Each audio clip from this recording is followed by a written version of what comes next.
C'est la série Stellar. J'ai voulu faire un clin d'œil au ciel étoilé de Van Gogh parce que je sais pas, ça m'inspire, j'adore. C'est un clin d'œil éloigné, bien sûr. Ça représente des constellations. Donc encore une fois, on est sur du laiton. En fait, là, c'est sur du bois. Et j'utilise la technique, tu vois, le fond, il est un peu brun et noir. J'utilise la technique du bois brûlé. Donc, je viens avec un chalumeau et je fais brûler le bois en surface. Puis après, j'applique ma dorure. Donc là, c'est des feuilles d'argent. Et ensuite, la résine. Donc, c'est encore autre chose, mais disons que le métal est toujours présent, quoi. Là, sous forme d'argent. C'est quoi ton rapport avec le métal? Pour qu'il t'inspire autant? Je l'aime. Je crois que c'est le premier matériau que j'ai appris à utiliser, puis c'est resté en fait. Dans chacune de mes pièces, il y a du métal. Voilà, je n'arrive pas à m'en détacher, c'est comme ça. C'est vraiment mon premier amour et il reste. Donc là, tu vois. Ce que j'adore, c'est que là, tu as la grosse plaque de laiton qui est un peu puissante. Puis tu as cet aspect-là. Attends, je vais essayer de pas tout faire voler. Voilà, là, c'est léger, c'est subtil, presque fragile, tu vois, j'adore ce contraste. Tu peux l'avoir sous plein de formes différentes, en fait.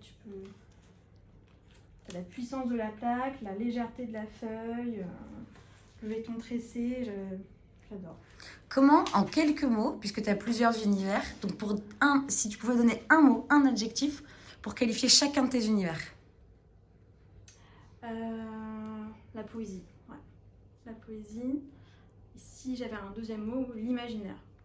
Je pense que pour moi, c'est hyper important d'avoir son petit jardin secret. C'est exactement ce qui se passe ici. C'est mon jardin secret, ma bulle, mon oxygène. Et je pense que c'est très important pour chaque personne de pouvoir un peu rêver, de se faire ses petits scénarios dans son esprit, de ce qu'il voudrait qu'il lui arrive. C'est ce que j'essaie d'apporter aux personnes qui regardent mes pièces.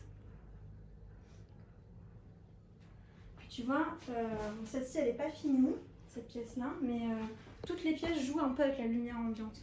Donc, tu vois, là, tu as le reflet, bon, elle n'est vraiment pas finie. Hein. Tu as le reflet des fleurs dans la résine qui brille, tu as les rayons de soleil qui viennent se poser dessus, ça donne différents aspects aux pièces à chaque fois. Je me souviens, avec la résine verte, on s'était posé la question. Est-ce que l'ombre était dessinée? Non. Ou est-ce qu'elle était vraiment reflétée avec la lumière? Ouais. Absolument.